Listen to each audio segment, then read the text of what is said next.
Welcome back. My name is Peggy Puddin'Pants, and my puppy over there is Winnie the Poodle. And today we're going to discuss Season 20, Episode 8. The episode description says, Kody Pass has finally sold. It's the final chapter in the family's breakup. Kody, Robyn, Janelle, and Meri anxiously prepare to meet on the land to close out the deal. In North Carolina, Maddie has her baby girl. All right, let's get into it. Welcome to the podcast, Sister Lives, a red flag rewatch. This is the podcast for disenchanted fans of Sister Wives, fans who fell in love with the Brown family, watched their precious kids grow up, and became enchanted with all the love, only to be told it was all a lie. Nothing was as it seemed. We were bamboozled, fooled, duped, tricked, conned, swindled, hoodwinked. What did we miss? Where did it go wrong? Come help me find out as we watch from the beginning. All right, so before we get into it, I just want to apologize ahead of time because I'm just a little angry today, and I don't know why. I don't know if it's just watching this show 2 or 3 times to get ready for it. It just makes me madder and madder and madder. I think what I'm most angry about is the whole confidentiality agreement. It just pisses me off. But I just wanted to warn y'all that I'm a little spicy, and I apologize if I cuss a little. It starts out, they're in Kody and Robyn's living room, and Kody's asking Robyn to hold a garbage bag for him. I don't know what for. He was putting a piece of wood. He was gluing it down to the mantle. I think she realizes that she's not really needed either because she's like, you want me to stand over here? You want me to stand here with the garbage bag? Do you want me to stand over here with the garbage bag? And Robyn says, I'm the one who came up with the term beautiful assistant. He just likes to have someone there. He likes an assistant. They just have this menial job. Christine says when Kody would do projects, he would like you to help, but not really do much. You were just the holder. Meri says that was at the time that Kody and I were not doing well. I never got to have that term bestowed upon me, and I'm okay with it. Kody tells Robyn, I just want you to stand right by me.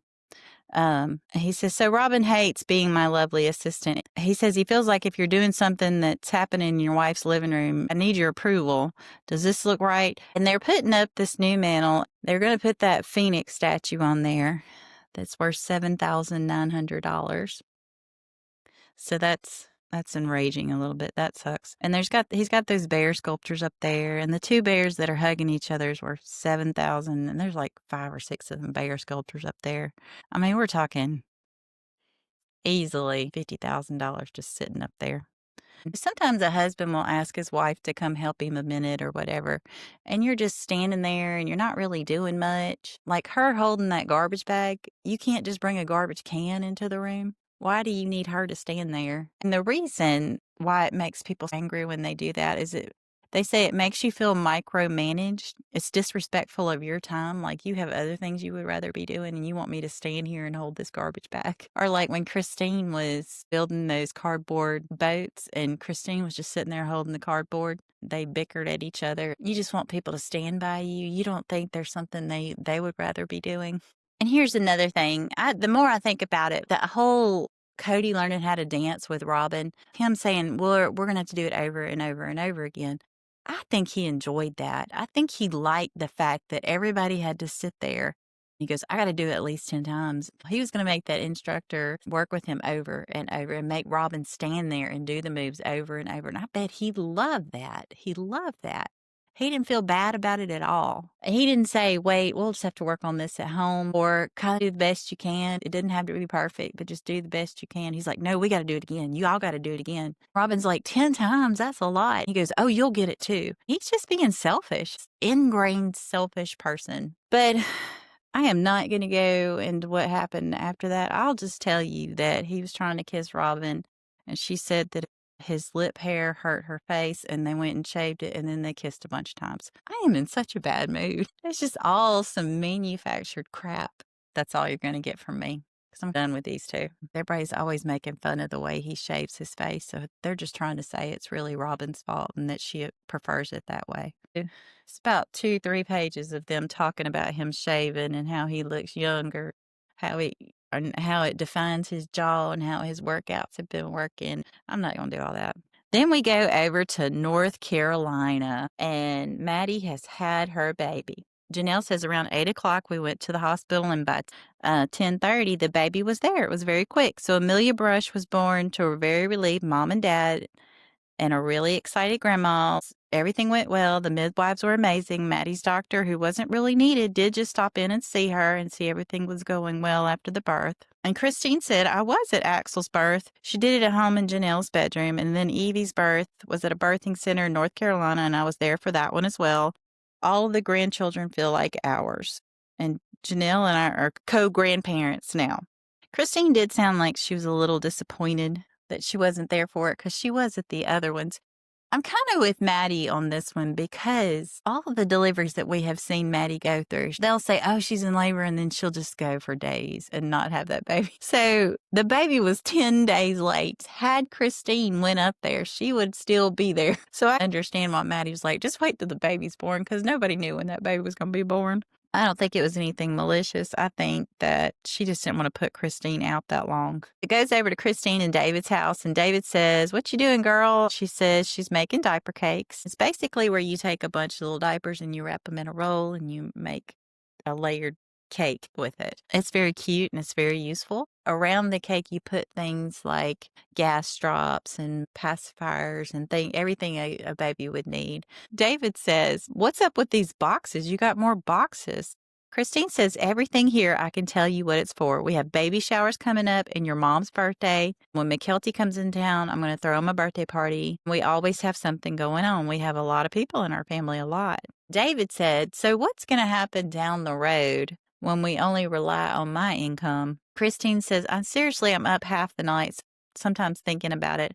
I'm just spending too much money. I just know that I am. There's boxes pretty much daily on the porch that get delivered. And David says, did you even have a budget when all 5 of you guys were together? And Christine says, no money when the kids were younger, none. Like I had to put stuff back at the grocery store. It's embarrassing to be at the checkout counter and realize you've overspent. And yeah, you can write that check, but it's going to bounce. In our early years, it was really tight sometimes, and we'd get together and we'd have our weekly meetings.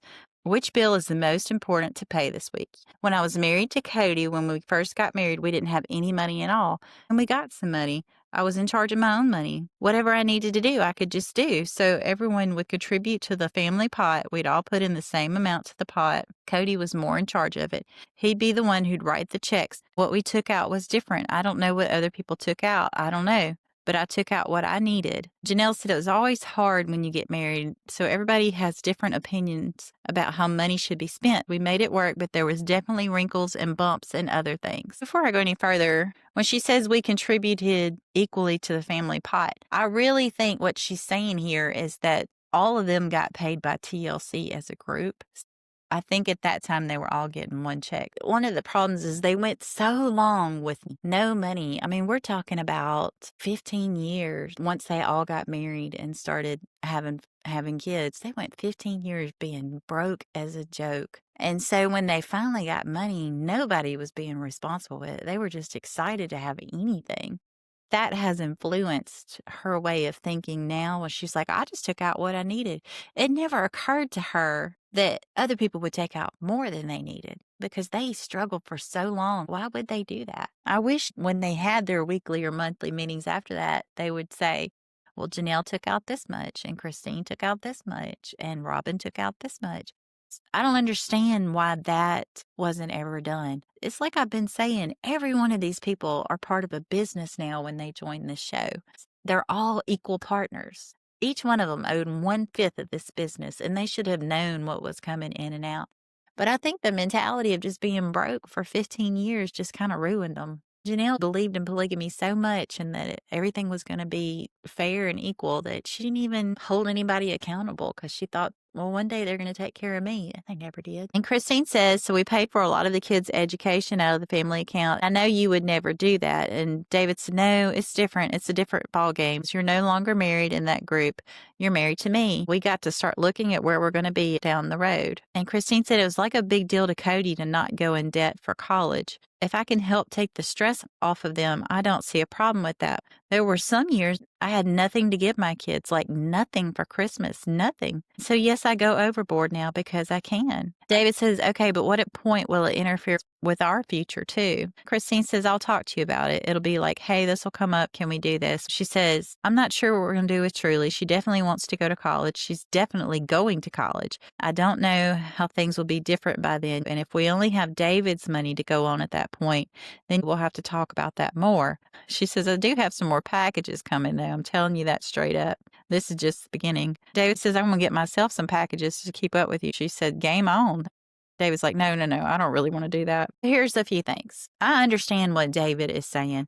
I don't know if it's maybe a little dig at Kody and Robyn because they're blowing through money right now. And as soon as the show is over, their whole house of cards is going to come tumbling down. But I will tell you this, all this stuff she's buying, she says, we have baby showers coming up, your mom's birthday, David's mama's birthday, and then McKelty's coming in town. She's going to throw a birthday for them, and they have a lot of people in our family.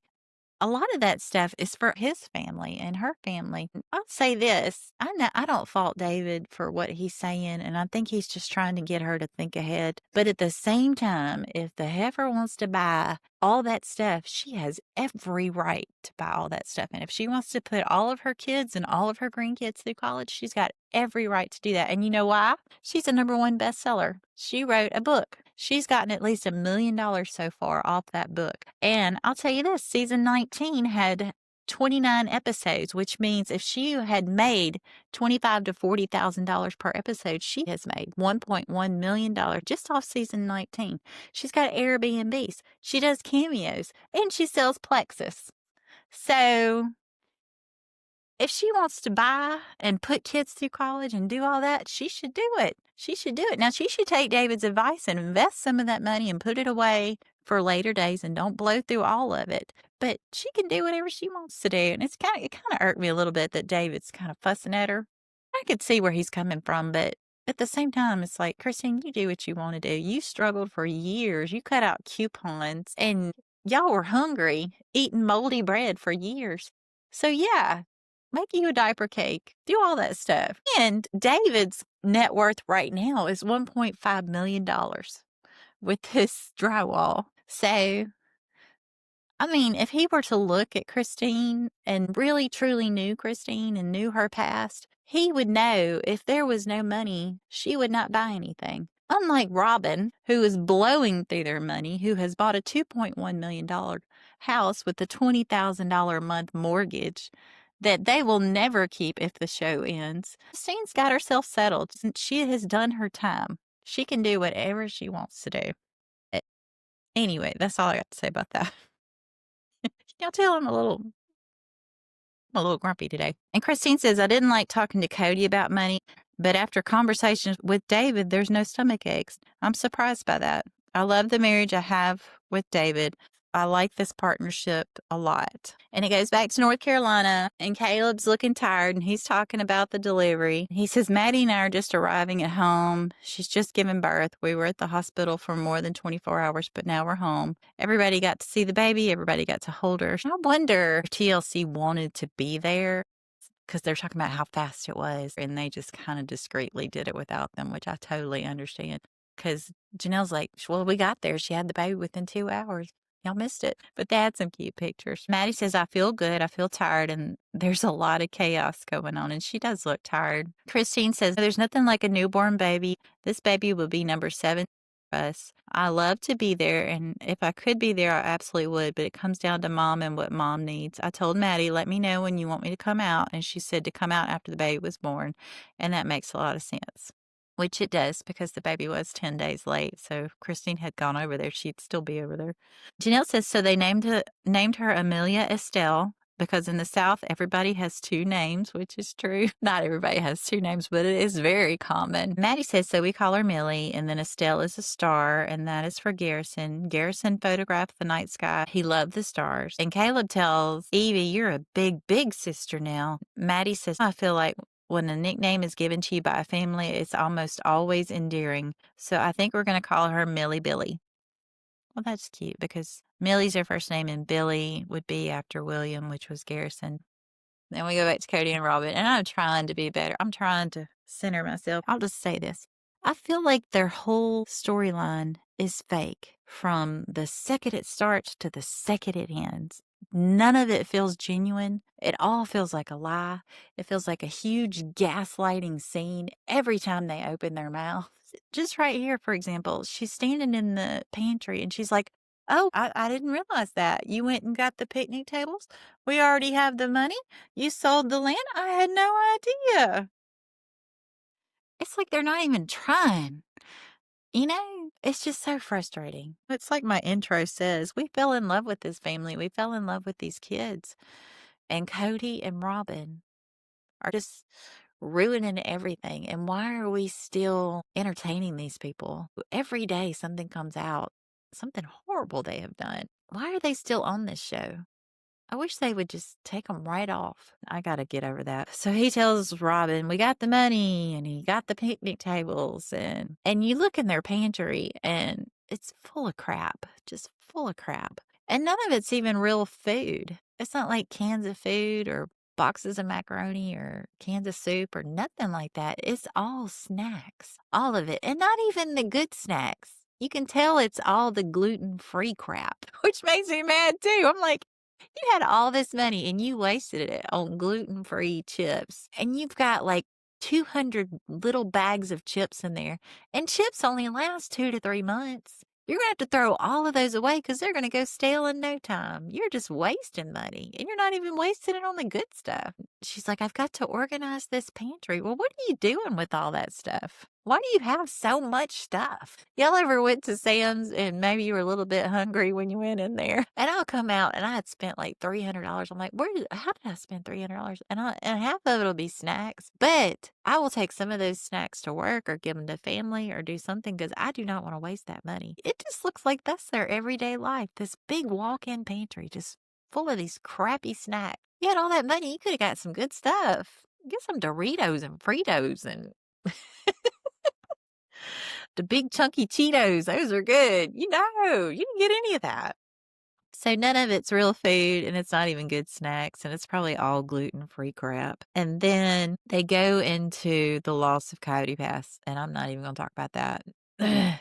I get tired every time that comes out of her mouth. She must have said that at least 10 times by now.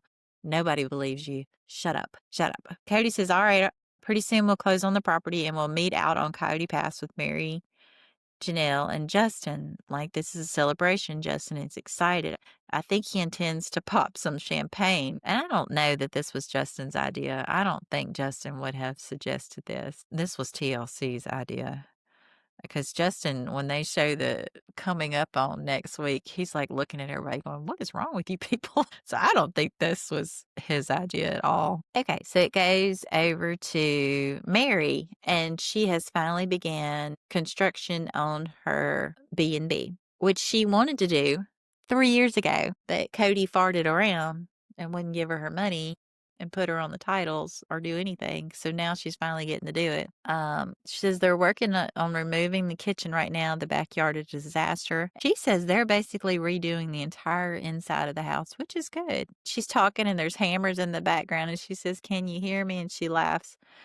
And she says they're not going to change the structure. They are adding an awning on the back patio. And apparently her friend Amber has now moved in with her.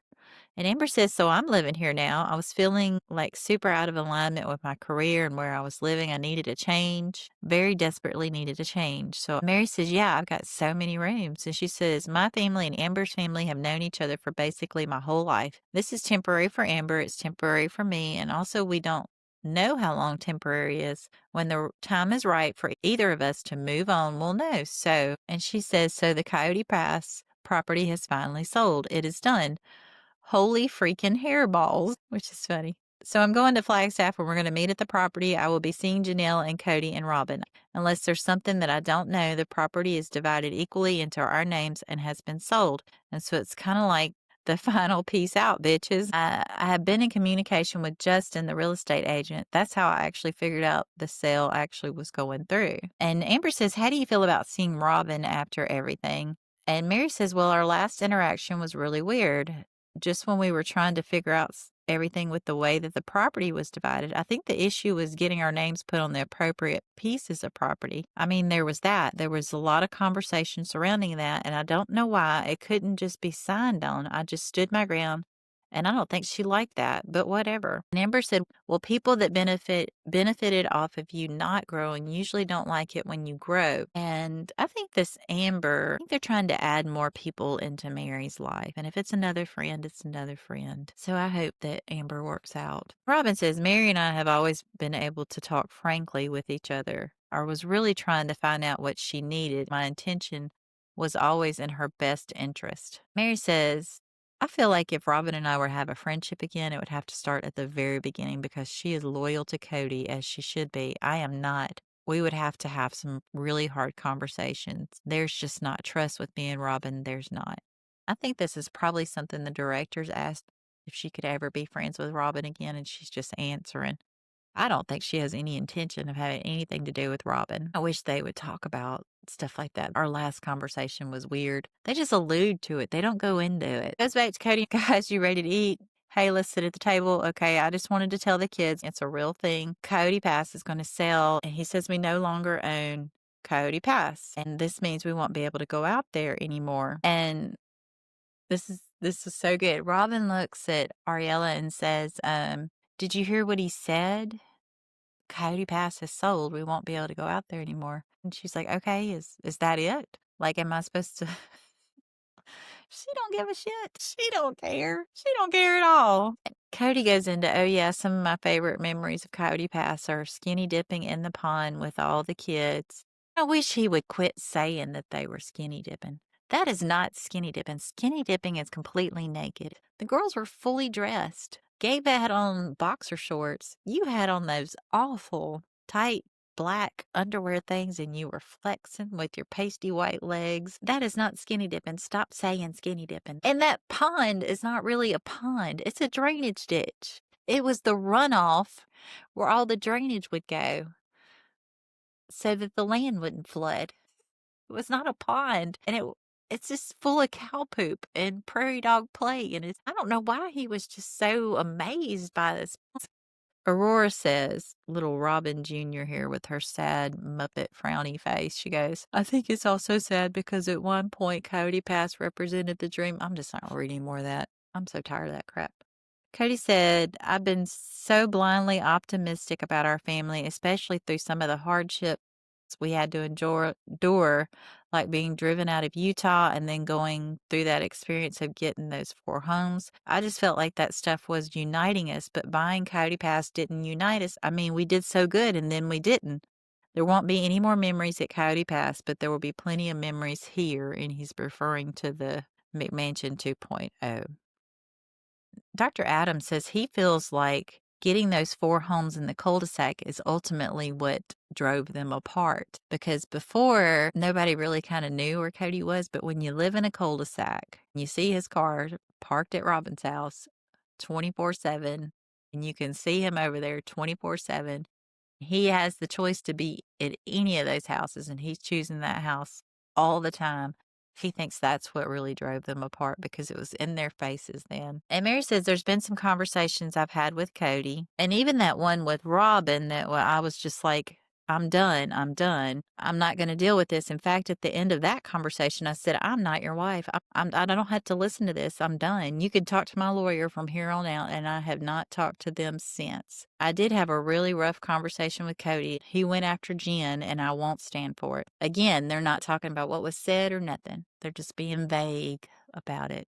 Kody says, it's hard for me to not see Jen as a nemesis. I think that Jen encouraged Meri to leave way back in Vegas. She told Janelle that she thought Meri should empty our bank account and run away. And let's discuss this. He is mad at Jen because Jen told Meri to leave, to take her money and go back in Vegas, probably after they got divorced. And I was reading some Reddit comments about this. And does anybody remember Ken, Kody's friend? And do you remember Christine got so mad? She got furious because Kody wanted to spend time with Ken. And she was furious because Ken was trying to get Kody to leave all of his wives but one and come back to the church. So if Ken can tell you to leave all your wives and you still want to spend time with him and have the whole family spend time with him and be okay with that, why is it not okay for Jen to tell Meri to leave you? And the money she was going to take, I guarantee, was not out of your account. It was probably her own personal money that she had made from LuLaRoe. And if you want to be mad at Jen, everybody was telling Meri to leave. There was comment after comment after comment, like, why are you still with this asshat? What are you doing? So if he wants to be mad at Jen, he can be mad at me. He can be mad at you. He can be mad at everybody, because everybody was telling Meri to leave and that she was stupid for sticking it out. So if he wants to pick somebody to be his nemesis, he's going to have to broaden his horizons to the rest of the world. So anyway, Amber says, so you going to hug anybody, be like a little family reunion? Meri says, it's probably not going to be a hug fest. I can't imagine. That would just be weird. Sorry, I just like, it makes me so mad. We could have just had a conversation, but it was like there's no communication for nearly a year. And all of a sudden, when evidently he has somebody who wants to buy it, okay, now let's do it. But I need you to do this and this and this. It's like, well, I'm not going to do this and this and this exactly his way. I'm not going to do it your way. This property is like the last thing that the family has all tied together, and I just don't understand all the drama surrounding it and why it has to be so difficult. And Janelle says, there's a light at the end of the tunnel. We're going to finally finish this freaking deal with Kody Pass. I'll be done with Kody Brown, and I'm in Flagstaff for one last meetup with everybody, but I'm going to go see my friends. And she's starting to lose her voice. She says, I'm not sick. I'm not sick. I just don't have a voice. It's so weird. I woke up this morning, though. I have no voice. The friends say, so your body is like rejecting this whole area. Janelle says, yeah, I have to meet with him tomorrow, so maybe I just don't want to talk to him. The friends say, yeah, don't you wish he could lose his voice? Like, come on, he's too busy losing his hair. And Janelle says, honestly, my two friends are Angela and Christina. I struggled for years to find friends in Flagstaff, and then I finally found them about a year or so before I moved away. So it's good for me to hang out with them because they have been kind to me. They ask her if she's met anybody. I wish they'd leave poor Janelle alone. And they asked her if she's tried Tinder, and she's like, no. And she says, look, I'm in a stage now where I can focus all of my energy on what I want. I don't have to worry about accommodating Kody or the needs of the family. My children are mostly raised and independent. So why would I go on some stupid app and find some guy that's going to mess all that up? No thanks. And she talks about how Christine suggested farmers only. But she says, I don't think that's truly farmers. It's not really farmers, just people who wear cowboy hats. And she says what she's looking for is that they have to be pretty easygoing, not really uptight, not high maintenance. She says, my type is now definitely opposite from Kody. She said that Christine told her that most men are not as much work as Kody was. She tells her friends that it would appear that he and Robyn are like truly happy. Her friends say that they feel like Robyn is a little blind. She doesn't see any negative in him. And Janelle says, no, I think they're equally yoked, which is a little dig. It wasn't a nice thing there that she just said, meaning she's just as much as he is. They feed off each other's ego. Her friend says, yeah, sometimes you get power by giving power. She says, yeah, when you're a helpless person that needs to be rescued all the time, and he just wants to be the hero, so he's always tying on his cape. And he's going to go running in on that white horse. And that's true, because you remember in that restaurant, they had like a charcuterie board, something with meat and cheese on it. She's like, how did you cut that? Cut that for me. She does that all the time. So helpless, like, can you cut my meat for me? I don't know how you did that. How did you do that? He just loves that. Janelle says, I just want to go out and be like, cheers, it's done. See ya. Have a nice life. Be well, but not too well. Janelle says, yeah, so today I'm meeting everybody at Kody Pass. I hope it's not super awkward with Kody and Robyn. I'm just waiting for the other shoe to fall. Kody says we're still moving, getting settled, and so I pulled the mats out of storage. I want to clean them up. I'll be glad when Kody Pass is on the back burner, so it's all said and done. When we're ready, we're closing on it, and everybody's going to have their money, and it'll be bye-bye. So there's lots of water under the bridge, a lot of baggage there. So it'll be easier to remember the good times when we've forgiven each other for the bad times. There he is again, going, we need to get this over with. It needs to be all said and done, because it's like I said in the last episode, he knows he owes these women more money, and he just wants it to be over. He didn't want this hanging over his head that he might get sued for more money. He owes them more than that. So I think that's why he's so ready for it to be done. And Robyn's looking at the wrestling mat, and she says, why is that back? Why is that back? Where did that come from? How did you get it back? I thought you got rid of it. Kody says this was in one of the storage containers. How many storage containers you think they had? Anyway, Robyn says the high school in Las Vegas was ready to replace their wrestling mats, which means they were pretty disgusting. Kody found out about it and he was just like, hey, I want some of that. Robyn says everywhere they are, they just tend to make the place smell. Kody says, well, they smell like vinegar now. Robyn says there's really strong smell and smells like boy's armpit and really strong plastics. That's what it smells like. This is Kody reliving his high school glory days with this wrestling mat stuff. Is he going to get poor Saul out there and wrestle with him? And what are these plans with these mats? Because Saul weighs all of like 65 pounds and he is pale. You can see right through him. Don't be wrestling that boy. And Kody tells Robyn, listen, I'm having a nice day. Will you please not ruin it? And Christine said the wrestling mats were gross. Absolutely. They were in Christine's garage. And that was one of the stipulations of them being in Christine's garage was that he was supposed to spend more time at her house if the wrestling mats were at her house. And she says, I would mop them and clean them quite regularly. That was years ago. Janelle said, yeah, Kody was a wrestler. His brothers were wrestlers. My boys were wrestlers. And we all had wrestling mats. And Meri says we had wrestling mats as far back as Lehigh. There was one on the floor in Janelle's kitchen and her table set on top of it. And when they wanted to wrestle, they just moved the table off of it so that him and the boys could wrestle in Janelle's kitchen. And Christine said, I just remember that it was always like his priority were the wives and then his hair and then the wrestling match.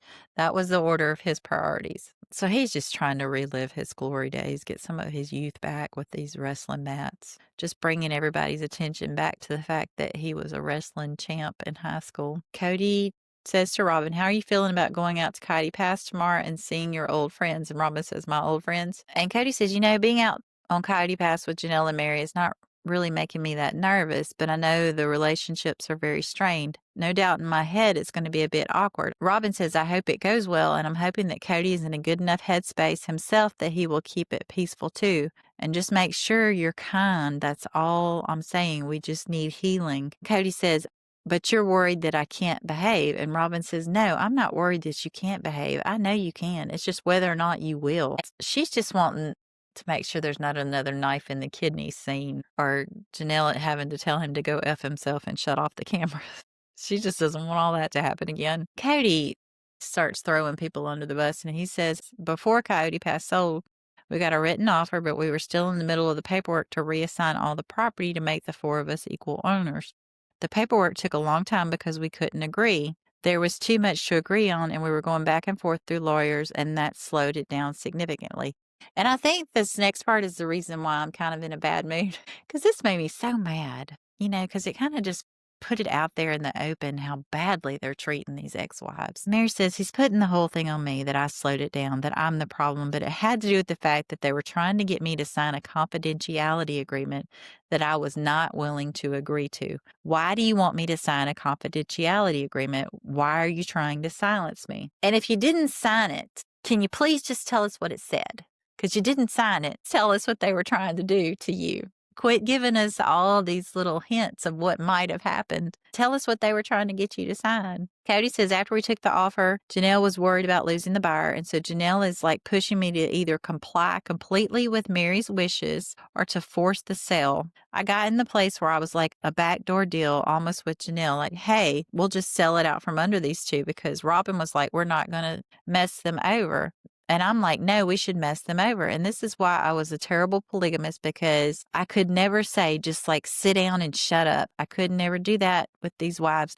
So he thinks what would make him a good polygamist is if he tells women to sit down and shut up. So Janelle said that Kody said, well, I could sell it without Meri's consent. I'm like, well, you could, which you could. You could sell it. I mean, like he could have forced the sale on everything. So yeah. And he's trying to make Janelle look bad. I don't think Janelle planned to cheat Meri out of any money. He said something that could happen. And she's like, yeah, you have the legal right to do that. She was just agreeing that, yeah, that's something you could do. But he's trying to throw her right under that bus. And Kody says Robyn finally goes. She looks at me like, who are you? You're not the man that I met and fell in love with that said if one of his wives left him, he'd buy our house down the street to keep his kids close to him. And you'd be so generous with her. Where are you? Robyn said, and I was like, this is bull. I'm not going anywhere. I'm not doing nothing. I'm not selling this land until everything is perfectly fair and we do this the right way. Sorry, I'll be the big fat rock in the way. And Kody says, boy, nothing like a woman you love making you say to yourself, well, it's time for me to become a better man. They're back in the garage now. She says, we just don't need to make it dramatic. Kody says, you're worried. Robyn's like, I wonder why. What's wrong with me? Kody laughs. And the director, specifically to Meri, he said, if in the confidentiality agreement, if you had signed the initial one and they had sold the property out from under you, would you have been able to speak about it? And she says, no. So I'm so proud of Meri for getting a lawyer and realizing that before she made that mistake. And then she starts to cry, and I just start getting pissed. It's not that I really like Meri all that much. I'm just pissed at Kody and Robyn for letting this happen. She says, it breaks my heart that it's come to this. I didn't think that these people would try to do this to me. Like, was there not any parts of us that was still human? So let's discuss this. You can listen to Without a Crystal Ball. And I have mixed feelings on Without a Crystal Ball. I think she has some real journalism experience. But some of the stuff she says is kind of out there. She's just trying to get views. She's just trying to do sensational stuff. But sometimes she has some good stuff. Like she'll pull up court documents and she knows how to get information. She says it was all in January made to where they would each get 25%. That happened in January of 2024. And so that was one time that they signed. That first initial signature was done without event, although it took 3 years, and Meri threatening a lawyer and Janelle threatening a lawyer for Kody to do it, but they did it in January. So they took care of the dividing of the land. The holdup was the signing of the sale. The signing of the sale. So Robyn didn't sign on the signing of the sale until March 26th. And there was this thing hanging over their heads that this sale was only going to be offered for so long. And Robyn was the last one to sign. All 3 of them had signed saying, yes, sell it. Robyn was the holdup. So I think the NDA had to do with personal information, because anytime you sell land, you can pull that up from courthouse documents. There's no NDA to sign to say how you split up the land. Any person can look that up and figure that out. They had all already signed except for Robyn. So I think this conversation that went down was Robyn holding out until Meri signed that confidentiality agreement. And so Without a Crystal Ball pulled up court documents with all these dates on there. So the NDA had to do with a personal matter, and such as not talking about terms of the sale or any negative experiences that they may have had. So Kody's whole speech, Kody says Robyn was holding out because she didn't want to screw anyone over. These people are liars. Liars. Everybody had signed except Robyn. So when Robyn says I was holding out because I didn't want to screw anyone over, well, they had already agreed to the terms. All Robyn had to do was sign it. And that's probably why Janelle was like on board with selling it out from under her. And then it leads to a bigger question. What did Janelle sign? Janelle had to have signed something. They're not throwing Janelle under the bus. I think Janelle signed whatever because she just wanted the whole thing over with. And Meri's like, no. All of this stuff about her holding out to make sure everything was fair, a lie. A big fat lie. She was trying to scare Meri. She's so upset about this conversation that she doesn't want to talk about. This is where I would have been like, you know what? This conversation is over. If I don't sign this confidentiality agreement, you're not going to give me my money. This would have been me. This is what's going to happen. I'm going to sue you. And I'm not just going to sue you for this land. I'm going to sue you for any alimony I should have been owed after I divorced Kody. I'm going to sue you for half of everything you own. I'm going to write a tell-all, and I'm going to air all of the dirty laundry, all of it. I'm going to let them skeletons fly out of the closet. It's going to be a zombie apocalypse. And she could be like, I ain't signing shit. I ain't signing shit. And you know what? You keep it. You keep that $250,000 because I'm going to sue you for more than that, way more than that. And I'm going to go write a book and I'm going to tell everything I know. And I know Christine made $1 million off her bestseller. My bestseller is going to tell some stuff and I'm going to make 10 times more than what Christine made. I would have been foaming at the mouth, livid. You're going to try to make me sign something over something I already own. You're trying to make me give up my story for something that's already mine. They stole her money. And not only did they steal her money over the last 20 years, they stole her youth. They led her along. They kept her on the hook for years when she could have been with someone else and she could have had a real life and would have had more time with somebody that loved her. But you took that away too, with leading her on and convincing her to sell her house in Vegas and move to Flagstaff so they could keep milking her out of her money. And why was she having to get an accountant to prove to you that she was giving her fair share? I think any money she earned off of MLN should have been hers. And why was she having to prove that to you? Why should she prove anything to you? She has been nothing but nice to these people. They're all worried about the show. I bet you TLC would be 100 times more interested in this new and improved Meri, who was pissed and burning everything down. You know what I mean? We would. She knows all the secrets, and she's got her own skeletons. She's had her own issues, but I don't think they're nearly as bad as all that. So yeah, you lose this sale because you refuse to sign. That's fine.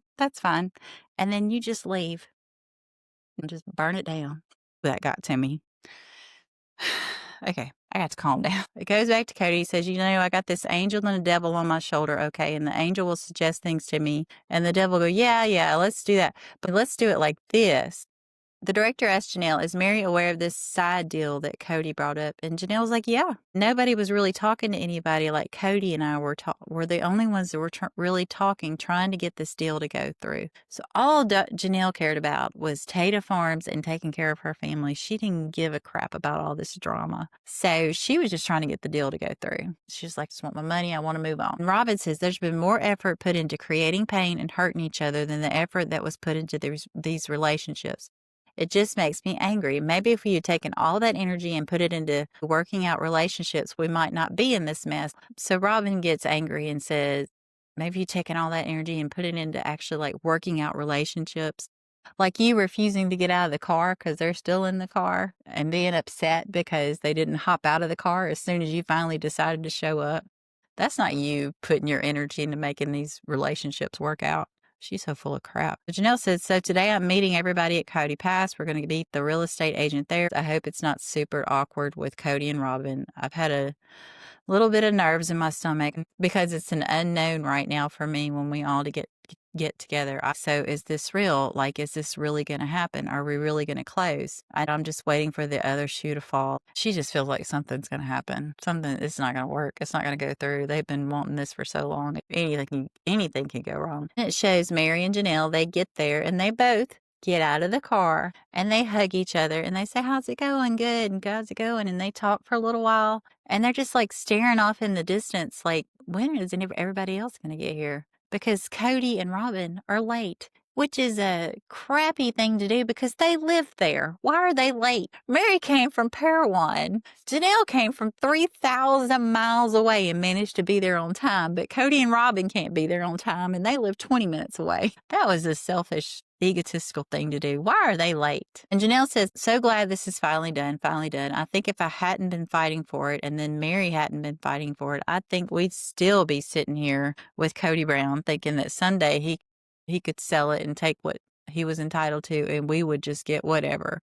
And she's telling Meri, I'm glad we made the investment because we did make a little money off of it. You and I at least got a little bit of a piece of the financial picture. So she's saying they got a piece of it, and then she makes sure to say it was only a little bit. So she knows they're getting gypped here. Meri says, while Janelle and I are not best friends, I feel like at least I have an ally to fight for my part of the property. So they're talking a little bit, and they're saying, well, it's getting really cold. Let's just wait in the car until they get here because there's not anywhere for them to sit. They're just standing there. The picnic tables are gone. They could have sat there. They're talking about Kody and Robyn being late. She says, this doesn't surprise you though, does it? And she's like, no, this doesn't surprise me. And they're saying that, yeah, it's starting to sprinkle a little bit and it's cold and it's windy and it's just ridiculous. And Robyn's like, says, yeah, I mean, like the weather's not good today. I don't know if that's some sort of sign. I don't know.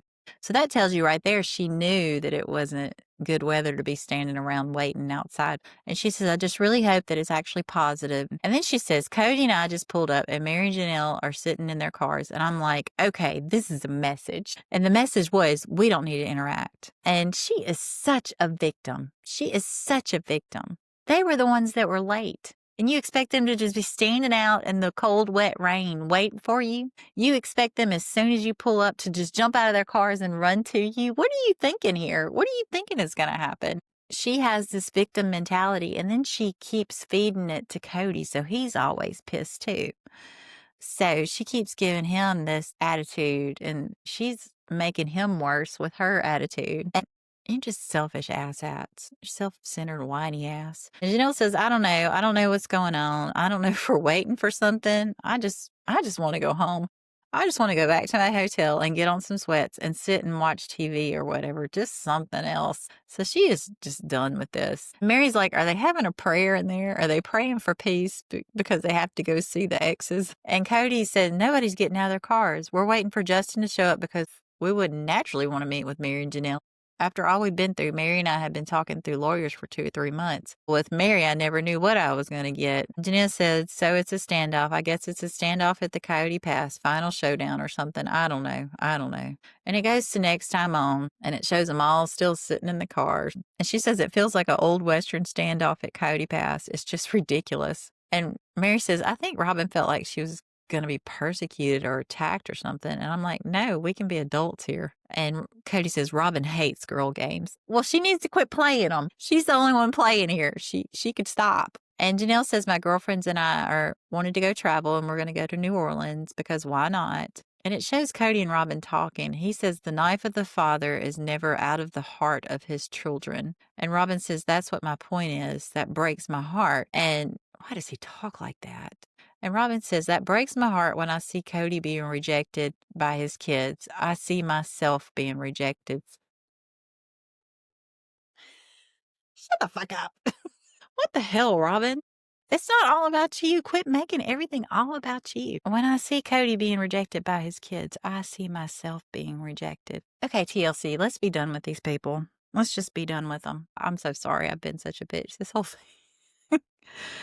So now we get to the part of my podcast where I come up with the tell-all question. And this question would be for Kody. Looking back on that trip that you were in with the RV and the whole family, and you decided that you were going to announce to the family that you were going to go riding boats with Ken. And Christine got furious. She said, I cannot believe that you're talking about spending time with Ken when he wanted you to divorce 3 of us and just keep one wife and come back to the church. And you were okay with that. And he wanted you to leave us all. And now we're going to go ride his boat and spend time with him. And Kody pulls her aside like she's a little child and says, you need to stop acting like this. And then insinuates that she has PMS because she's so upset about this friend he has and the fact that he wants Kody to leave all of them, all of his wives.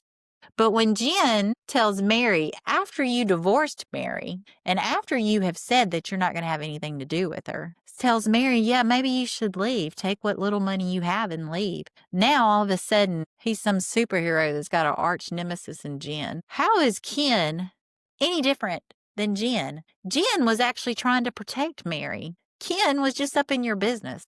So how could you get so mad at Christine for getting mad at Ken, but you're furious at Jen? I mean, explain yourself, Kody. Explain yourself. Anyway, so that's the end of that, and I will see y'all next time. That's it for today. If you like my podcast, please like, comment, and subscribe. And if you want to reach me, you can always reach me at redflagrewatch@gmail.com. Thank you for joining me today. See you next time. Why can't you hear a pterodactyl go to the bathroom? Why can't you hear a pterodactyl go to the bathroom? The P is silent. The P is silent. What do you call an old snowman? What do you call an old snowman? A glass of water. All